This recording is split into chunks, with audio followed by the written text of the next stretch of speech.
Hello everyone, I'm JG and welcome back to Music Forever, where today I'm going to be reviewing the newest album from Lil Wayne, The Carter 5. Now when it comes to me and Lil Wayne, I can't exactly say that I am a massive fan. I mean, don't get me wrong, there's projects from him that I enjoy, there's tracks from him that I like, features from him that I like, and of course he has an undeniable impact on hip-hop and is just one of the big figures in the genre nowadays, I guess you could say, or even for the past decade or so. But still, I wouldn't necessarily call myself a massive fan of his by any means. Of course, he does have projects that I don't enjoy, tracks I don't enjoy, things of that sort. And considering the history behind this new album here, the many years of delays that went into the creation of this album, even me, who is someone who isn't a massive Lil Wayne fan by any means, was interested in hearing this project just because of what had gone down in the creation of it, pretty much. So I was interested to hear what this project had to offer once it finally dropped. Though to be completely honest, I wasn't expecting a fantastic album or anything quite like that, considering all the delays, all the years put into making this. I was kind of expecting it to be a bit all over the place, and maybe not quite that good. And overall, I think that I was somewhat right in that guess. The project does feel at times a bit all over the place. It does sound at times like it's very apparent that it was made over the course of several years, and that there was a lot of time put into making this, not necessarily in the fact that there was a lot of time focusing on like improving the songs or anything like that, just that there was a long period of time where the album was like in the works, I guess. But I do think this ends up being a bit better than how it could have ended up. I could have easily seen this album being a lot worse than it actually is, given the amount of time that it took to get this thing out into the world. Overall, my opinion on this album is that it's pretty average, I guess you could say. There's some cuts on this thing that I think are really great and really interesting and enjoyable. There's some cuts on here that I just flat out don't like. And there's also a lot of cuts on here that I just don't really feel strongly about. There's kind of average, more filler-like tracks, I guess you could say. And overall, it kind of adds up for a pretty average listening experience, I guess you could say. Stylistically, this project is a bit all over the place, I guess you could say. It's very apparent, as I mentioned before, that it was made over the course of several years, several different time periods, and that at times it was made to come out much earlier than, when it actually came out. Some of the production on this thing sounds a bit older, like, 2013, 2014-ish sounding, I guess you could say. There are some beats on here that sound like they're going, trying to call back to maybe some of Lil Wayne's earliest or just earlier work, I guess you could say, back in the 2000s.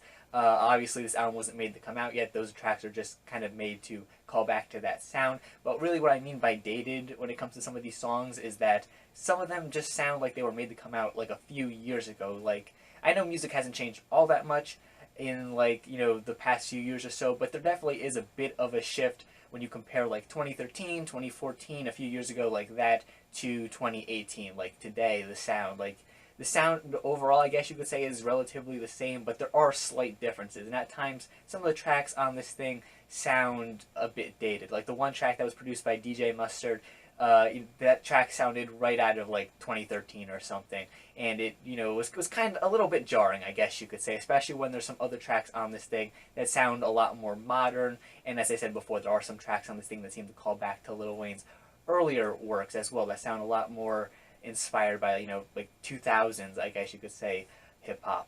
So really, you're getting a very mixed bag of sounds and styles jam-packed into this album's very long runtime. And that's a pretty big gripe that I have with this album. It's quite a long album, almost an hour and a half long. And I've heard some people say that this is because it took so long to get this thing out, and Lil Wayne just has a lot of material to get out there because it took so long to get this album out there. And I really don't buy that personally, considering that he's dropped other albums and mixtapes in the time between when this was supposed to come out and when it actually came out. He's put out other material basically since then, so there's really no excuse for him having this thing be as long as it is, except for the fact that the other Carter albums were also pretty long, and that was kind of a problem I had with some of those as well. And here it's the longest one, and I just don't feel like the length really works here, especially with how scatterbrained a lot of the sounds on this thing are. It feels more like a really long mixtape at times than it does like a fully fledged album. But one good thing that does kind of come from the variety of sounds on this thing is that, there's something on here that I feel like most hip-hop fans can enjoy. Maybe you won't enjoy the entire project, but you'll find some tracks that you will like. For example, one of my favorite cuts on here is the track with Kendrick Lamar, Mona Lisa, which is just this track that has this kind of interesting story being told. I like Lil Wayne and Kendrick's rapping on this thing. They sound great on here. Technically speaking, that is. The beat on here is also pretty cool. And they both have just a really great chemistry together as well. I'd like to see them collaborate more in the future because I really like their chemistry here on this song. It's easily one of the highlights in the track listing, and it's one that I feel like lots of people are going to check out because of the Kendrick feature, but Lil Wayne definitely does not disappoint on this track either. There's also the closing track on the album, Let It All Work Out, which tells the story of a time when Lil Wayne was younger and the suicide attempt that took place. It's a pretty engaging story overall, and I found it pretty interesting. I just like the overall idea of the song. I like the storytelling on it. I liked Wayne's rapping. And I felt like as a closer track to the album, it also worked very well. And especially considering that much of the other tracks on here, there wasn't really much of a flow to the album, I guess you could say. I did like how the ending at least managed to, pull everything together. Easily one of my favorite tracks in the entire album. You also have just some more aggressive banging tracks like Dedicate and Uproar that come towards the beginning of this thing. I found these tracks to be just pretty fun and enjoyable. I wish there were more tracks like this on the project overall. I felt like there was a lot more just, mid-tempo kind of tracks throughout this thing that I just wasn't all that big a fan of. I just thought they were kind of uninteresting. I wish there were just some more, banging songs like the two I mentioned before. There are some other ones in the track listing, but I just kind of wish that there was more of them overall. You also have the track with Travis Scott, Let It Fly, which was also pretty good in my opinion. I like Travis' feature on this thing. I've heard some people say it kind of sounds like rodeo era Travis, and I can kind of see that on here, and I guess that's why I like it as much as I do. But, I'm not going to complain about that. And, it very well may be rodeo era Travis considering the creation of this album and how it was all put together. And while there are, many moments on this album that I enjoy, there are also some moments, as I said earlier in this review, that I just did not find myself enjoying at all. Like I said, there was a lot of moments on here that I just thought were kind of uninteresting overall. Some poppier sounding songs that just did very little for me. Like What About Me, for example, or Famous. Just not very interesting tracks in my opinion. Just very unmemorable, I guess. And then there are some tracks on here that I just flat out really did not like. Like the first full-length song you got on this thing, Don't Cry, which features the late XXXTentacion doing the vocals on the chorus here. And I'm not a fan of his at all. I don't think I've ever talked about him on the channel. I really haven't seen a need to up to this point. And I just don't like his vocals on this thing. He kind of sounds like a whale, like a dying whale or something like that.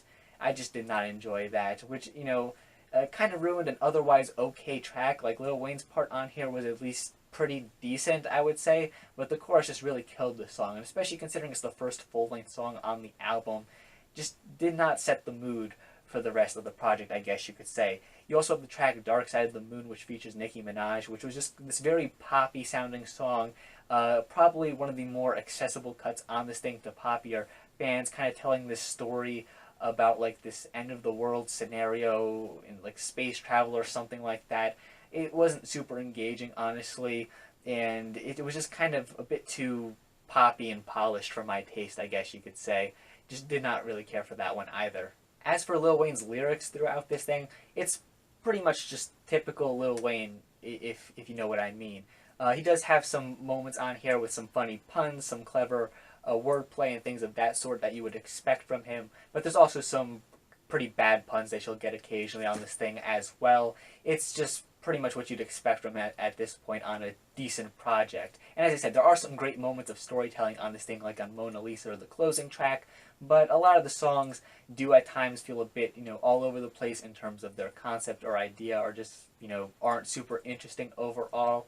And that's kind of my biggest problem with this album as a whole. It's a bit too long, and there's just way too many tracks that I feel like lack a purpose overall in the grand scheme of the album. There's very few cuts that really jump out at me, but the ones that do, jump out at me a lot because, they're very interesting.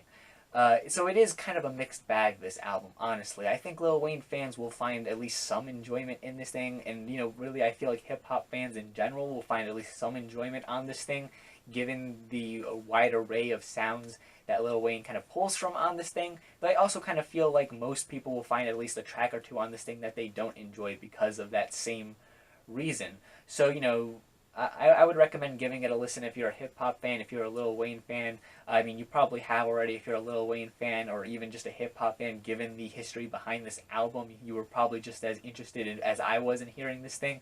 But overall, I just thought this was kind of average as far as albums go. There's a few cuts on here I think I'll return to in the future, but the rest I could really do without, I guess you could say. So yeah, that's just my own thoughts on this project. Feel free to have your own. In fact, feel free to leave your own opinion on this album in the comment section down below. And while you're down there, make sure to leave a like on the video and subscribe to the channel for more music-related content.